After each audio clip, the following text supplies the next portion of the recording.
Olá, boa noite. A gente começa o TN2 de hoje com essa imagem impressionante. A marquise desaba e atinge um homem que está embaixo da estrutura. Após levar a pancada, ele cai na hora. Isso aconteceu hoje cedo no centro de Vitória. E o que mais chama a atenção é que após ser atingido, o homem se levanta consciente. Pois é. E de acordo com a Defesa Civil, a estrutura do prédio já apresentava problemas. O flagrante é impressionante. Vamos ver mais uma vez. O homem está debaixo da marquise e em seguida a estrutura cai e ele é atingido na cabeça. O homem ainda consegue se levantar e é amparado pelas pessoas que passam na rua. Essa foto mostra a vítima sentada, esperando socorro. Ele está ensanguentado, com um corte na cabeça. Trabalha numa barraca que fica na calçada. Após a queda da estrutura, a equipe do Corpo de Bombeiros e da Defesa Civil foram acionadas. Parte de uma das pistas da Avenida Jerônimo Monteiro, na capital, precisou ser interditada para retirada de todo o entulho. Até um trator foi utilizado.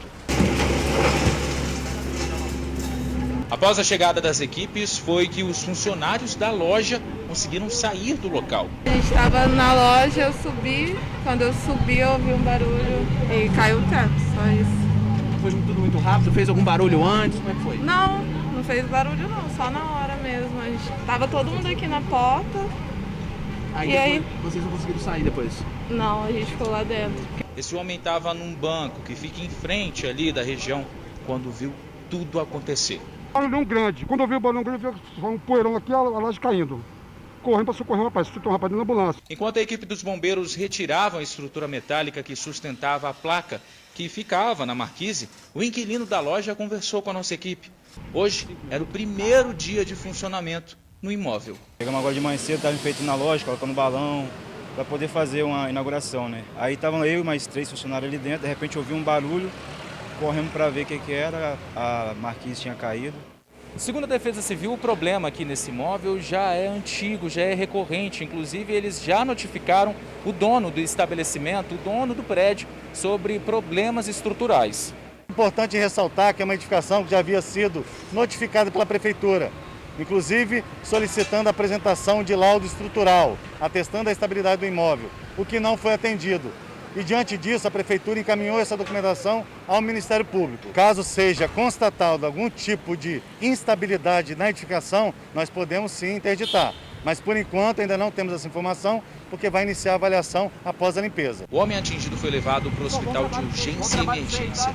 Segundo o empresário, dono da loja, inquilino do imóvel, a vítima está fora de perigo. Graças a Deus, o dano hoje é material, né? Não teve nenhuma vítima fatal, teve um rapaz que se machucou ali, mas já está fora de risco, apenas alguns escombros, né, da ACM, da placa que caiu na cabeça dele.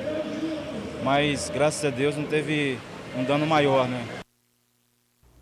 Que situação, né? Tiroteios têm assustado moradores em bairros da Grande Vitória. Em alguns casos, os autores dos disparos filmam o ataque. Vamos ver. Um barulho assustador ecoou pelas ruas do Beco da Miséria em Divino Espírito Santo, Vila Velha. Entre os tiros, frases de ordem e ameaças. Mostra desse aqui, ó. Mostra desse jeito nessa rapaz. Mostra bem é tudo. E foi assim que os moradores e comerciantes da região foram acordados.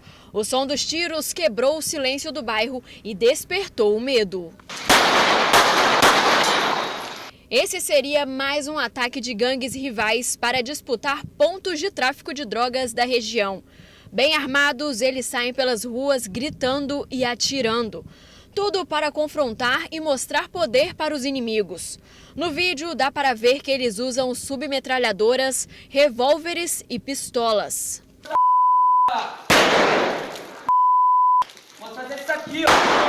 A gangue que toca o terror no bairro Divino Espírito Santo seria comandada por um menor de idade já conhecido no mundo do crime.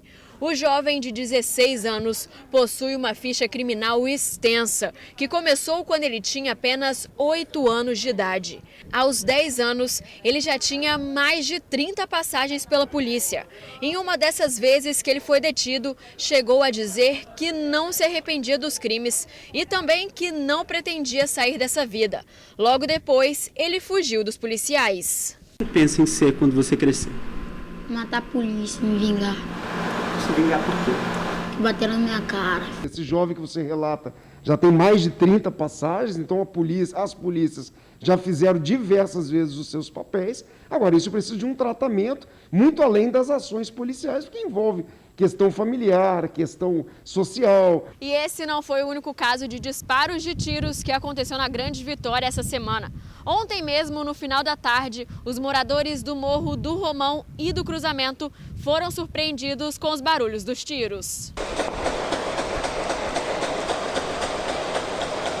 O secretário explica que esses casos não são considerados como tiroteios. Muitas vezes são jovens querendo se exibir. Estamos falando de armas de grosso calibre que a gente tem apreendido nas mãos desses jovens e uma inserção total no tráfico de entorpecentes, que só enxergam o tráfico de entorpecentes como oportunidade de vida. Jovens que entram muito cedo para a criminalidade, que trocam cadernos pelas armas, que trocam oportunidades de emprego pelo tráfico de drogas. Mas o que precisa fazer para mudar essa realidade? Então, assim, eles são tão inconsequentes e irresponsáveis e amparados por uma legislação leniente, ultrapassada, que não conversa com o desejo da sociedade, que essas questões podem estar acontecendo. Bom, e após o tiroteio no Morro do Romão, a polícia fez uma operação na região e uma submetralhadora foi apreendida. Então iniciamos a saturação já no período da tarde, né? Prolongamos para o período da noite e a nossa força tática do 1º Batalhão conseguiu apreender uma submetralhadora de fabricação caseira. Vamos persistir nessa saturação durante esse final de semana. Estamos persistindo no dia de hoje, com apoio não só da unidade do 1º Batalhão, mas com o apoio das especializadas da Polícia Militar. Não temos notícia de um confronto direto entre gangues, mas possivelmente uma demonstração de força por parte da gangue do Cruzamento em relação ao Romão. Uma criança de apenas 8 anos foi assassinada em São Mateus, no norte do estado. Davi Silvestre morreu após ser golpeado pelo primo, identificado como João Vitor, de 20 anos. O suspeito ainda agrediu os avós. O casal de idosos tinha sinais de corte de faca e de espancamento. Ambos tiveram que ser socorridos. O agressor teria um quadro de esquizofrenia, mas não fazia tratamento. Segundo a polícia, ele parecia estar em surto e disse que se lembrava do crime, mas não sabia que o primo estava morto. O suspeito foi autuado em flagrante e levado para o presídio. Uma mulher foi esfaqueada após uma briga entre um casal em Cariacica. Ela estava deitada e acordou com uma faca no pescoço. A confusão aconteceu nesta casa, no bairro Flechal, Cariacica, hoje de manhã. Mas a vítima foi levada para o atendimento em Vila Velha. A mulher tem 29 anos de idade. De acordo com informações da polícia, tanto ela quanto o marido são usuários de droga. Esta manhã, ela teria acordado com o marido alterado e contendo uma faca do lado da cama dela. Ela então teria empurrado o companheiro, que acabou reagindo, desferido uma facada na mulher. De acordo com a polícia, sem gravidade. Mesmo assim, a mulher foi trazida aqui, para o Hospital Antônio Bezerra de Faria. Ela veio pedir socorro aqui em casa porque ela estava esfaqueada. O marido chegou e esfaqueou ela, mas a gente não sabe como é que foi. Facada eu não vi quantas que foram não, mas ela estava bem machucadinha. Em instantes, você confere aqui no TN2 o susto que levou uma moradora da Serra que se deparou com uma cobra dentro de casa. Agora você fica com imagens ao vivo do trânsito na Reta da Penha. A gente volta já já. Essa merece destaque, viu? Coloca na tela aí a coragem da Adriana. Olha o que ela fez com a cobra que invadiu a casa da prima dela hoje em Serra Sede. A Adriana simplesmente capturou o animal com as próprias mãos e colocou o bicho dentro de um garrafão. A Adriana contou que quando viu a cobra entrando na varanda, só pensou na segurança das pessoas que estavam na casa e tratou de agir rápido. Ela chegou a pedir ajuda para o Ibama, mas resolveu o problema sozinha mesmo. Essa é corajosa, merece um troféu, né? Mudando de assunto agora, a tragédia do rompimento da barragem de Mariana, em Minas Gerais. Quase 5 anos depois do incidente, o Ministério Público Federal entrou com uma ação contra outros processos que estão correndo de maneira independente. No próximo dia 5 de novembro, o maior desastre socioambiental do país completa 5 anos. A tragédia de Mariana, que foi o rompimento de uma barragem da Samarco, no município mineiro, que matou 19 pessoas e derramou 40 milhões de metros cúbicos de rejeitos. A lama formada atingiu o Rio Doce, chegou ao estado, impactando as cidades de Linhares, Colatina, Baixo Guandu e Marilândia. Impacto ambiental, poluição do rio. Impacto social, afetou quem depende dele para sobreviver. Diante da tragédia, o Ministério Público Federal entrou com uma ação pedindo indenização de 150 bilhões para os atingidos. A ação foi suspensa por 2 anos e retomada este ano. No último mês de julho, segundo os integrantes da Força Tarefa Rio Doce, pelo menos 13 processos foram desmembrados, retirados do principal. Em alguns casos, foi pago cerca de R$10 mil a atingidos, referente a danos morais. Os primeiros foram instaurados por uma advogada em Baixo Guandu. Desses 13 processos, inclusive, além das instituições não terem sido ultimadas da sua existência, 9 foram mantidos em segredo de justiça, o que significa que nem que se tentasse pesquisar a existência desse processo por excesso de zelo, não seria viável localizá-los. E aí aqui tem uma premissa muito importante, eu sou mineiro, embora esteja colaborando com a Força Tarefa em São Paulo, e tenho certeza que os mineiros vão entender. Quem faz coisa certa não faz escondido. Segundo o procurador da República de São Paulo, que faz parte da Força Tarefa, diante dessa situação, recursos contra os processos foram feitos e um mandado de segurança instaurado. O Ministério Público Federal recorreu das decisões, tanto em Baixo Guandu quanto em NAC, foram os 2 primeiros processos que foram decididos, foram os 2 primeiros que nós tivemos acesso, e pelos mesmos fundamentos que eu acabei de explicar, impetrou um mandado de segurança contra o juiz em relação aos atos praticados em todos os processos, pedindo a suspensão de todos eles. Os afetados pela tragédia no Espírito Santo, segundo o defensor público do Estado, sofrem até hoje. Durante a pandemia, a situação se agravou. Houve a tentativa de corte de auxílio e de interromper o trabalho de pesquisa dos impactos do rompimento da barragem no Estado. Uma atuação estratégica, coordenada e consciente das empresas e da Fundação Renova de buscarem redução de direitos dos atingidos, não só com o desreconhecimento do litoral do Estado do Espírito Santo, o que vai impactar em milhares de atingidos, e como também a tentativa que ocorreu durante a pandemia do corte de 15 mil auxílios financeiros, que foi sustado judicialmente, isso também foi tentado pela Fundação Renova, como também outras ações que convergem para esse desmonte do sistema de governança, esse desmonte dos ideais de governança. No final das contas, nesses 5 anos, até hoje, ninguém foi preso. Hora de falar do coronavírus. O prefeito de Vila Velha testou positivo para a Covid-19. Max Filho, do PSDB, concorre à reeleição e está em isolamento desde que recebeu o diagnóstico. Segundo a assessoria, o prefeito está se sentindo bem, mas por causa da Covid, suspendeu os eventos e vai fazer campanha somente pela internet. Quem também testou positivo para coronavírus foi o deputado federal Felipe Rigoni, do PSB. Ele se afastou das agendas presenciais. O deputado passa bem e está em casa. E em 24 horas foram registrados 1.127 novos casos de coronavírus. 15 pessoas morreram vítimas da doença. Vamos ver agora os números do painel Covid-19. No total, são 154.131 casos confirmados e 3.841 óbitos. O número de curados é de 142.114. A seguir você vai ver que quando o assunto é leitura, o Brasil não tem muito o que comemorar não, viu? Agora a gente fica com imagens ao vivo do trânsito na reta do aeroporto. É um instante só.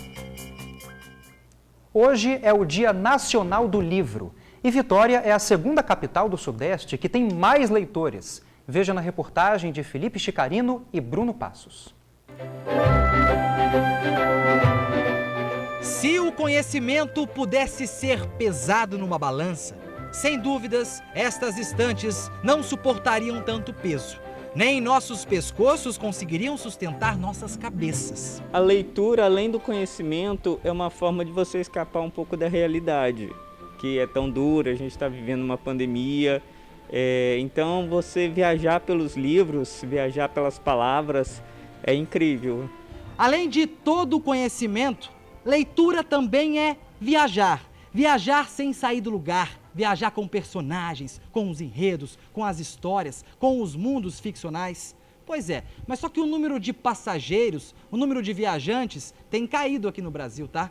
Uma pesquisa divulgada recentemente mostrou que o número de leitores no Brasil caiu mais de 4 milhões nos últimos 4 anos. Tem crise financeira que justifica isso e também a concorrência que os livros ganharam nos últimos anos. As novas tecnologias. É o que explica o presidente nacional dos editores de livro, Marcos Pereira. Você tem desemprego, você teve um problema muito sério que foi o desinvestimento do Estado brasileiro na compra de livros de literatura para as escolas públicas.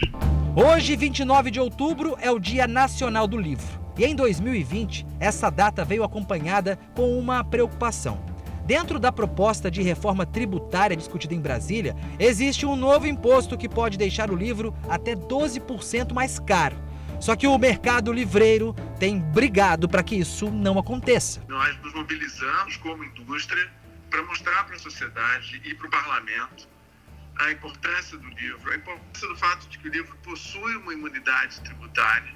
E uma notícia boa no Dia Nacional do Livro. A mesma pesquisa que mostrou a queda no número de leitores no Brasil, mostrou também que Vitória é a segunda cidade da região sudeste com o maior número de leitores. Só fica atrás de São Paulo. Pois é, coisa boa! Vitorinha, a menina letrada. Ei, coisa boa!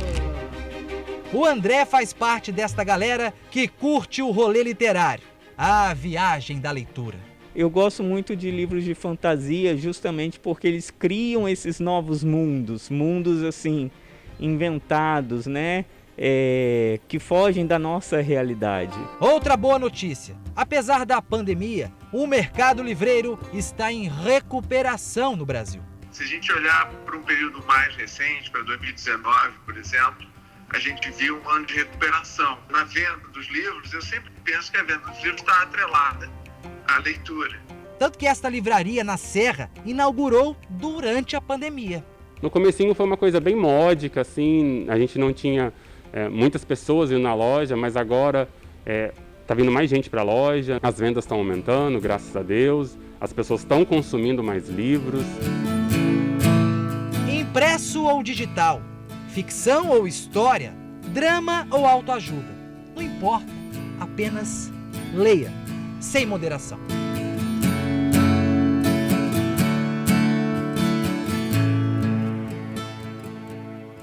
Tá certo, tem que ler, pessoal. A leitura, olha, abre a nossa mente, um novo horizonte, né? Muitos horizontes. É assim que a gente encerra o jornal de hoje. Tenha uma excelente noite e até amanhã. Te espero.